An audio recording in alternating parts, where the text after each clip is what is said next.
All right, so does NMN cause you to age in reverse? That's the question of today's video. I've been seeing this a little bit on the hot topics on vidIQ, which actually you're seeing to the left there. So I'm going to watch everybody, all our high carb favorites, Dr. Berg here, AKA Keto Man. Anyway, my name is Ryan. This is High Carb Generator. Welcome to my channel. I'm going to watch a couple videos today, one by Dr. Dray and one by Berg. See what happens. Let's get started. Some simple things you can do to slow down the aging process. Now, some of the information I'm going to talk about in this video is out of this book right here. I'm going to break it down really simply, but this book is called Oxidation. It's so weird to me how similar, I don't know if you can see that. This is Neil Barnard, and then that's Dr. Berg. How similar they look. I feel like it could be maybe the same person. Oxidants in biology. Fascinating read. You need a medical dictionary to get through it because there's a lot of biochemistry. And by the way, this guy is a chiropractor, just in case you're wondering. So he's a chiropractor handing out nutritional advices. But there's some gold nuggets in this book, okay? And they're talking about the balance between But, you know, to be fair, Dr. Dr. Dray or whatever you're going to see next, she works on skin. I forget what that's called. I don't know. Antioxidants and oxidants. So why either one of them is, I guess, I can see more the skin doctor because of the aging thing. But this guy, chiropractor, I don't know. It's okay in the environment. So you have this constant battle because if you're being exposed to all this oxidation, you can kind of compare this to a car. Now you're a car. Get down on all fours. I'm going to put some gasoline in you. You got four-wheel drive. Car rusting out. I mean, it's kind of weird that oxygen would create damage, but too much of it can be very, very damaging to your cells, okay? The mitochondria, which is at the heart of your metabolism, it's the energy factory. And it actually has an engine. It uses oxygen to break down fuel. That actually runs off glycogen, by the way, not keto. So it actually releases oxidants, okay? Now, maybe that's why people on keto might age faster, because you're trying to feed fuel to a cell that doesn't want the fuel you're feeding it. Kind of like putting diesel in a gasoline motor. Doesn't go well. Or sand, whatever. Some of that water. Is good for the body in that these oxidants that your body makes kills off microbes.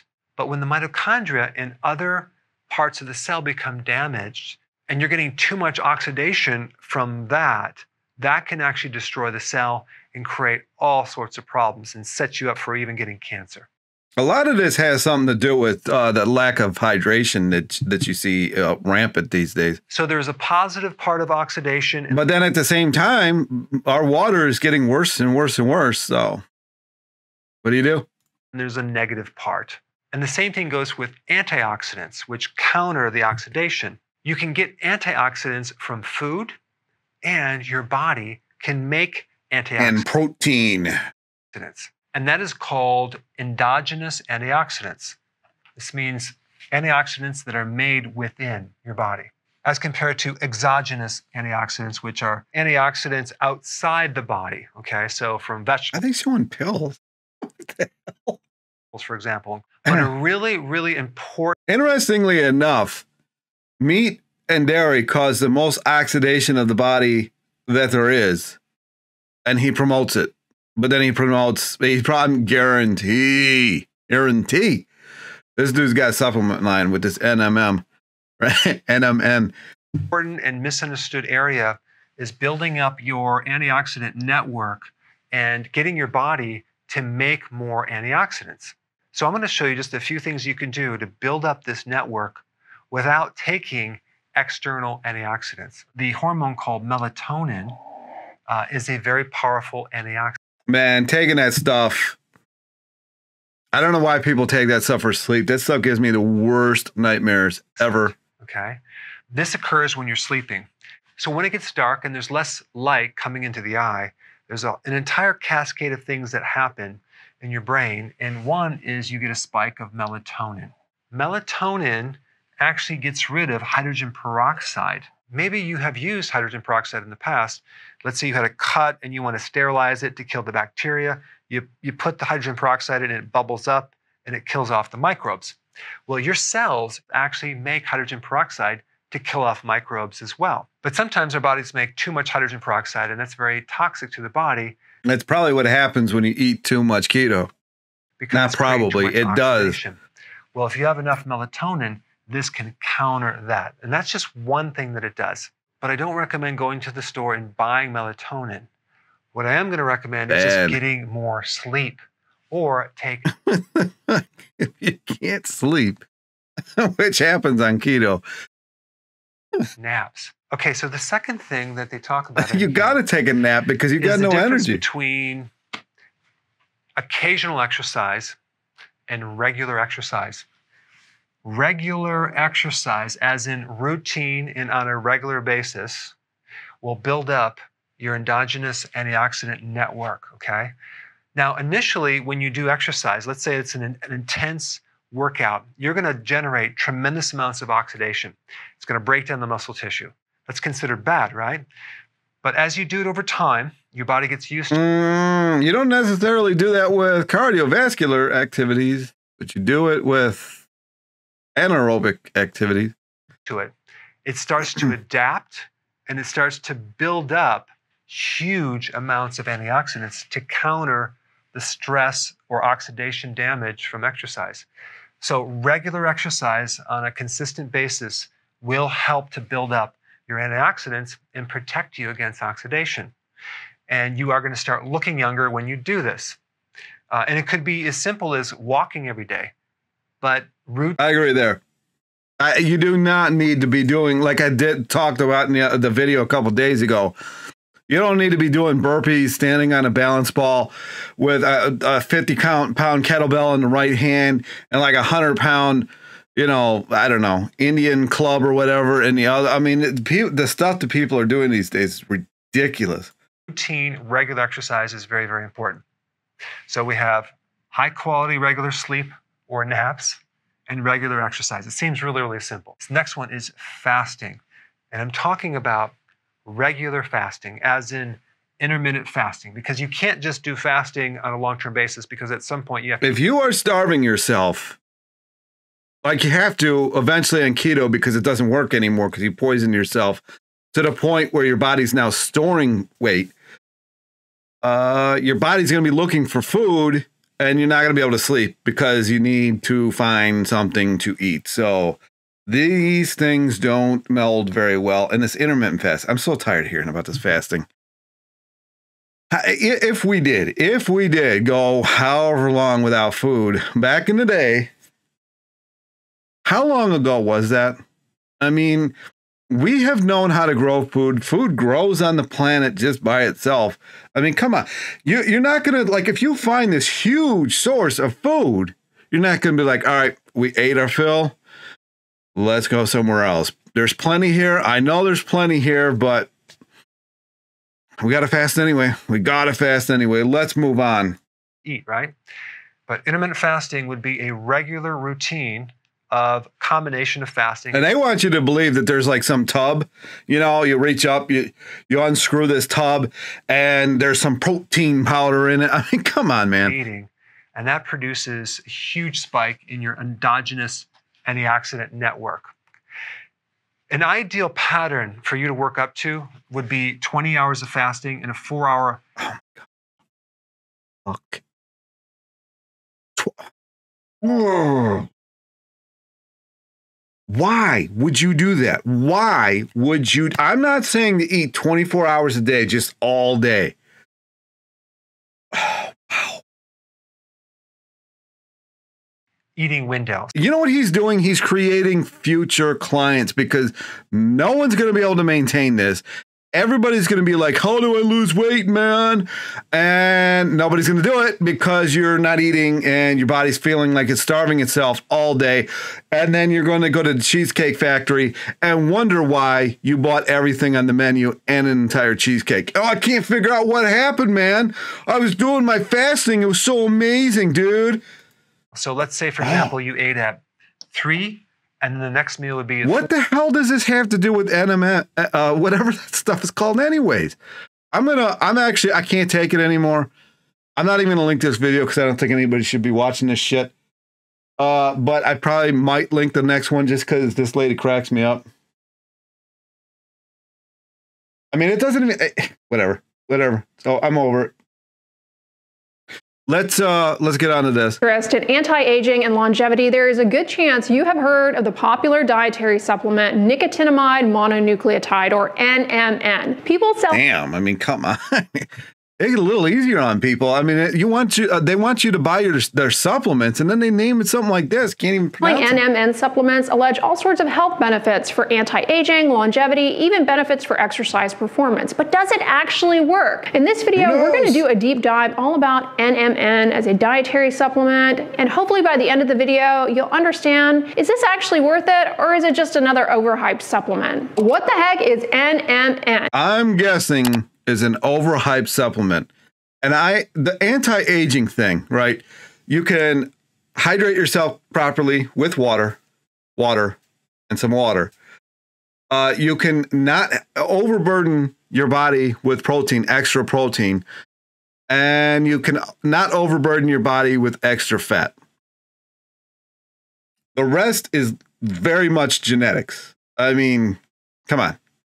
Nicotinamide mononucleotide. It is a precursor for something that is super duper important for the cells of your body, known as NAD. NAD, or nicotinamide adenine dinucleotide, it is essential for cell function. It plays a vital role in energy metabolism and how cells respond to stressful events and expression of different genes, and importantly, it is key. And fruit.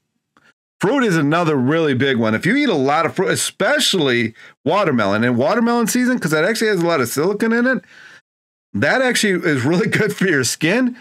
Yeah, seasonal fruits, I mean, you're golden, right? For repairing damage to your DNA. NMN is a precursor for NAD, but it's not the only one. Also, the biggest one is, I think, a lot of people tell me that I don't look 42. I've actually never had anybody tell me I looked older than I was. No, one time I did. One time, and right in the face. I punched him right in the face. No, I don't really care. But if you just don't hold on to things, if you don't hold grudges, if you don't blah, blah, blah, or whatever, the more of that you can alleviate out of your life, the less you're going to age. If you hold on to things, oh, he screwed me over 30 years ago, I'm going to hold on to you know, why? Get rid of it. NAD is synthesized from a variety of precursors: L-tryptophan, nicotinic acid, nicotinamide riboside, and NMN. How these different precursors are made into NAD occurs through a variety of different pathways. We're not going to do too much of a deep dive into those. NAD levels decline with age.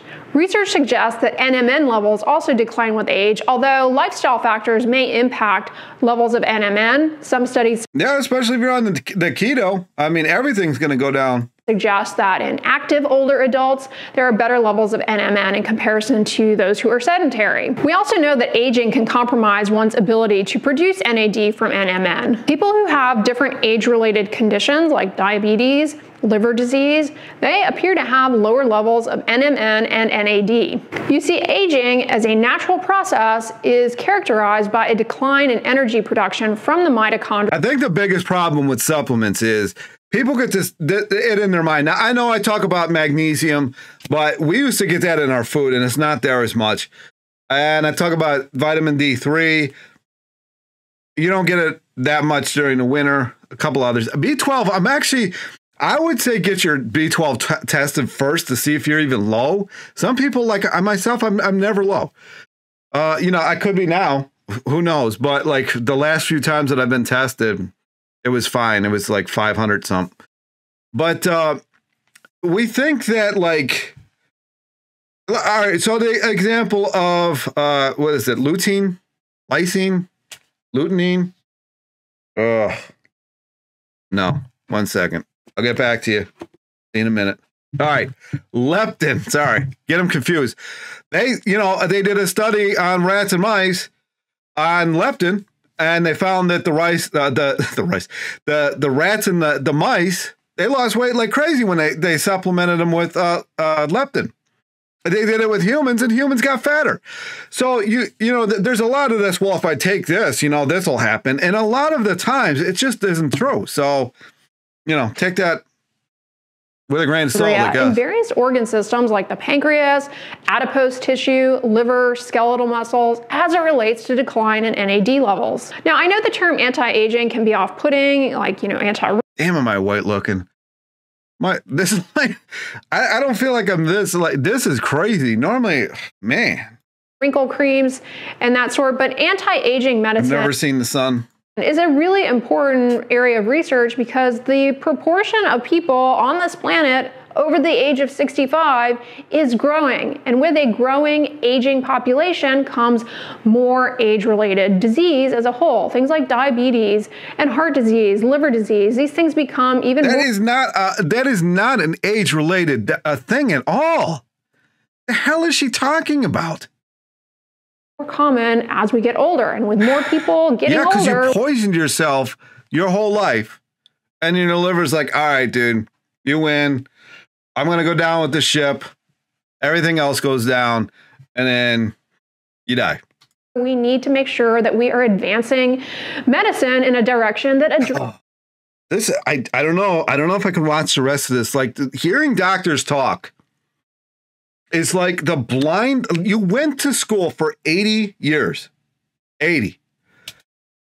You can't figure out why things operate.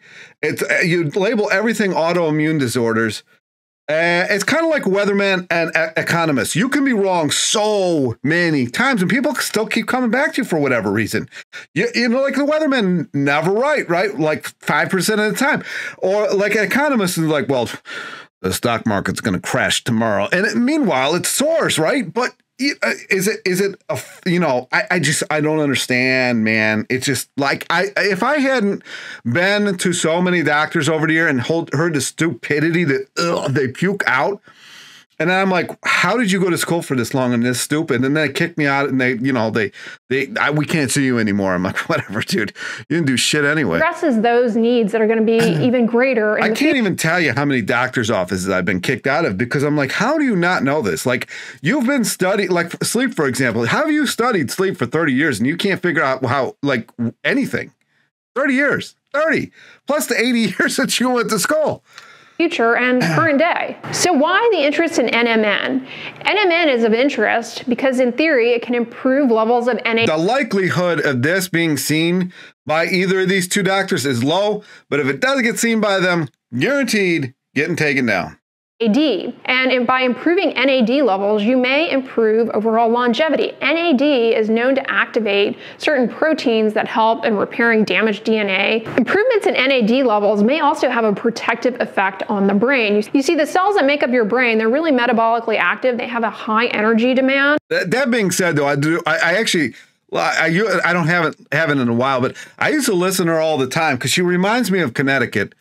Like, I don't know everybody's got the pinky up in Connecticut. Every time I go there, it's just like, you know, other than a few, you know, just right outside of New York City, a couple places a little rough. But most of Connecticut, man, is just pinkies up, you know, sipping on that tea. I don't know. She just reminds me of that. I guess it reminds me of my family because my family's like that. Oops.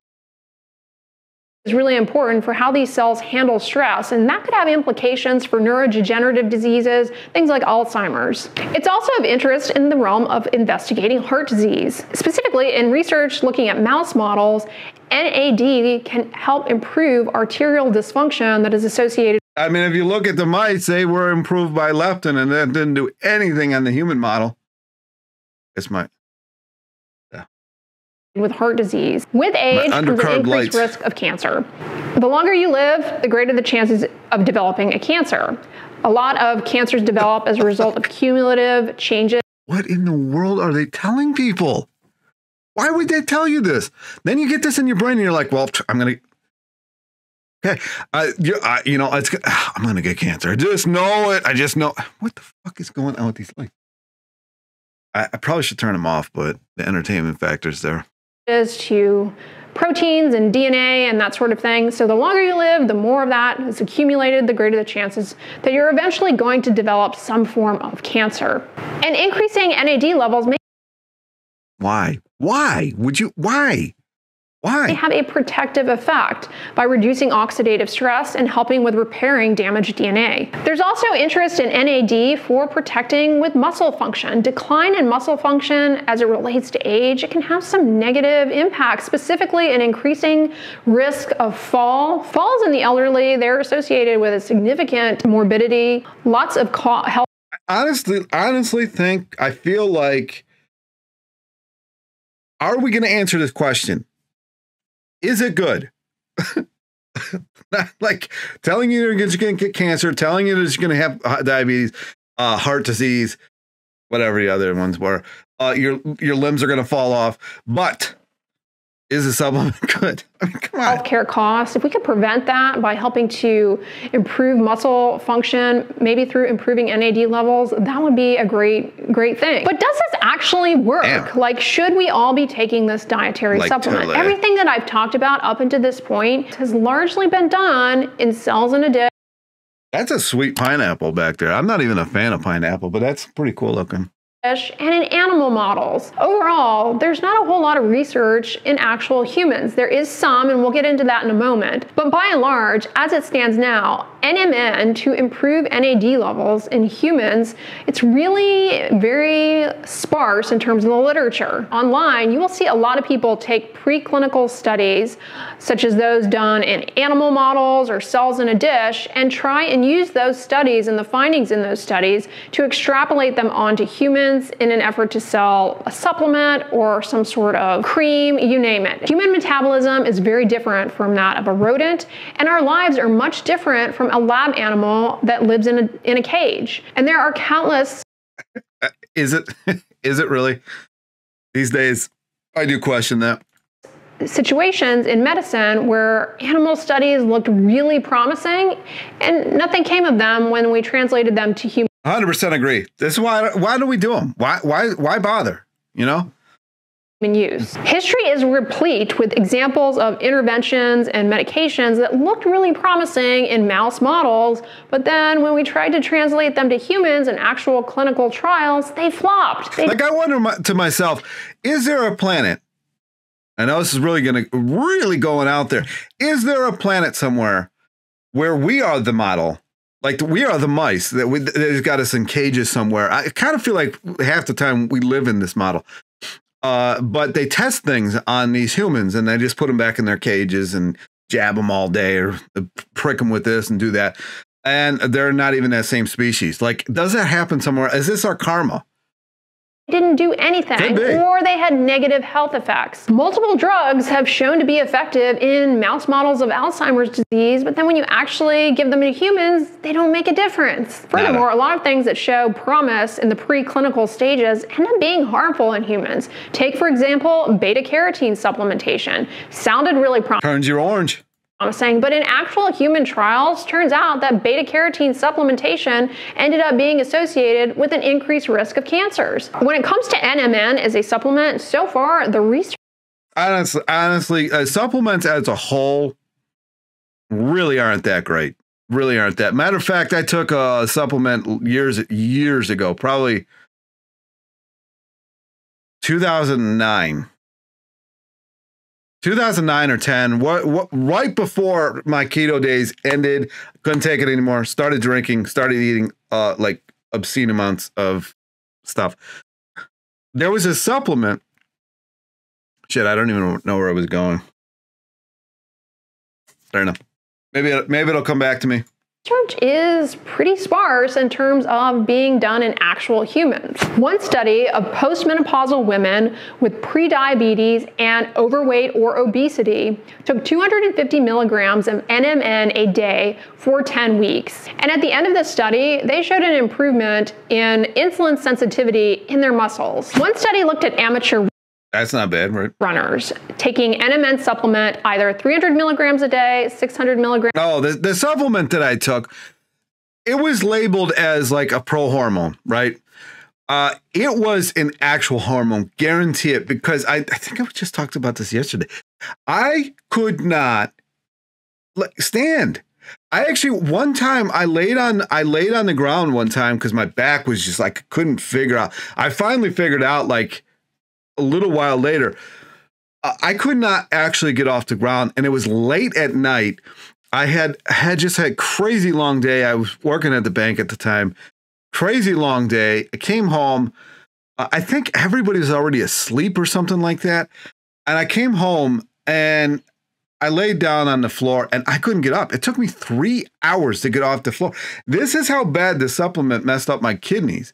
And that's how bad my back hurt from it. So, you know, ever since then, I'm kind of been a little iffy about supplements. Grams a day or 12. Because as soon as I stopped taking it, that pain was gone.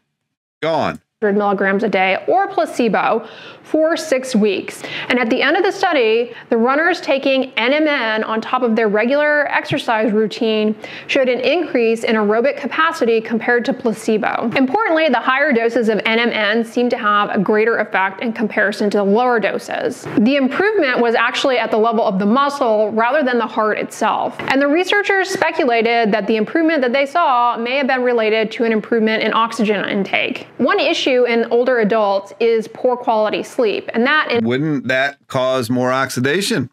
In of itself can end up leading to a variety of adverse health effects. One study looked at NMN supplementation on older adults in terms of sleep quality. They looked at Japanese adults over the age of 65 taking 250 milligrams of NMN a day for 12 weeks. At the end of the study, there was no improvement in sleep quality. However, those who took NMN in the afternoon did actually show an improvement in overall drowsiness and muscle responsiveness in comparison to placebo or to those who took NMN in the morning, suggesting perhaps there might be some benefit in terms of the timing, with afternoon doses being better in terms of, well, at least drowsiness and muscle responsiveness. So of these human studies that I've showed you, they max look at 12 weeks. And as it stands now, there don't appear to be any adverse effects from taking NMN, but I caution you, that doesn't necessarily mean we have ruled out that it has any adverse effects. These are really short windows to be.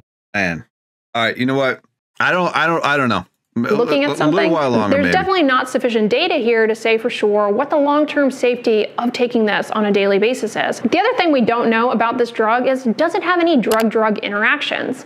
Another NAD precursor, nicotinamide, I have talked about in other videos. I'll link it down below. Nicotinamide, we know, can interact with the medication carbamazepine. So it's advised that if you are taking that, which is all right. You know what? I can't do this anymore. We wouldn't need any of this stuff if doctors actually, medicine is something that actually cures you. Drugs are something that mask something that's going on, and everybody's trying to get you on drugs just to mask what's actually going on. So you never actually give yourself the medicine, whether it be food or sleep or water or sugar or whatever it is. Exercise, whatever, sex. They want you just numb to everything. And this, whatever.